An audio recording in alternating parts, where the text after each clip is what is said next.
Сәлем достар, каналыма қош келіпсіздер. Бүгін сіздермен сүтті қыз тортының рецептінен бөлісетін боламын. Видеоды көрместен бұрын каналыма тіркеліп, лайк басып қолдап кетіңіздер. Жасалуы өте оңай. Мен барлық заттарды алдын ала өлшеп алдым. Бізге қажетті заттар: сары май, разрыхлитель, ұн, жұмыртқа қажет болады. Ең алдымен өзгөшөңкімізбен бөлме температурасында тұрған сары майымызды салып, жақсылап миксерлейтін боламыз.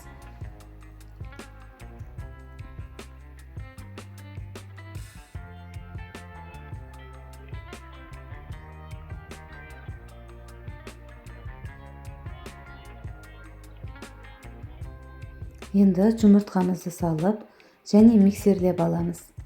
Барлық жұмыртқаны бірден салмаймыз. Осылай бір-бірелеп салып, миксерлеп отырамыз.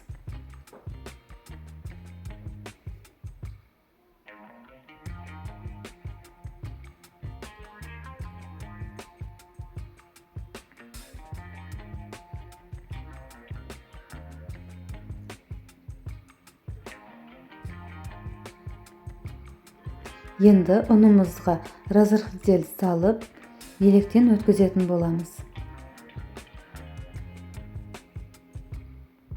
Артық ұн қосудың қажеті жоқ. Барлығын мөлшер бойынша жасасаңыздар, өте керемет торт болып шығады.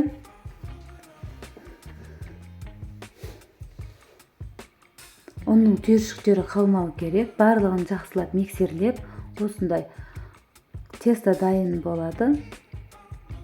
Енді осыны формамызға салып, пісіріп аламыз. Мен кондитерский қапшықтың көмегімен тестамызды бөліп алдым, теңдей етіп. Маған 4 деген сан қажет болды. Сол үшін мен 4 деген тарталеткінің көмегімен 4 деген санды сызып алдым.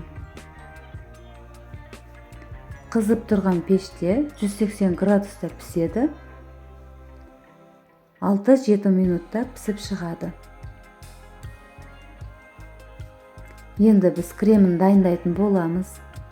Ол үшін бізге сливки, творожный сыр және сахарный пудра қажет болады.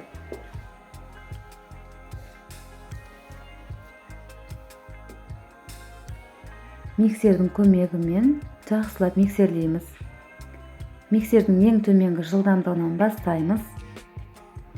Және жылдамдықты 3-4 минут сайын қосып отырамыз. Креміміз өзі қоюланып, өз формасын сақтағанға дейін миксерлеп отырамыз.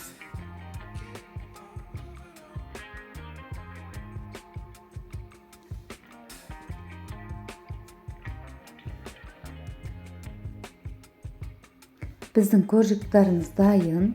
Енді кремімізге қапшығымызға салып, коржиктарымызды теріп шығамыз.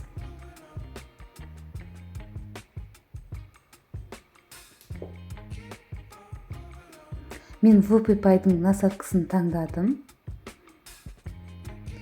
Осылай шарик етіп шығарамыз. Кремдеріміз біздің коржиктарымызды көтеріп, өте әдемі көрініс береді.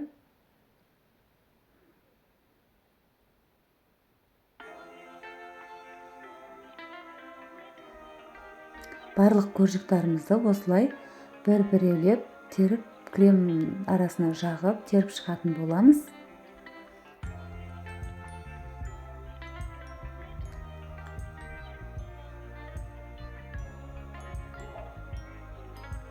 Сіздер де жасап көріңіздер.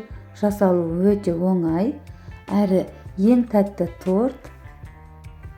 Бетін қалағандарыңызша әсемдесеңіздер болады.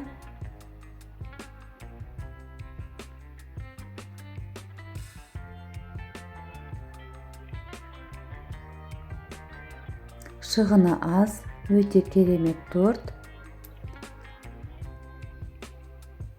Сіздер де жасап көріңіздер және отбасыларыңызды қуантыңыздар. Ас болсын.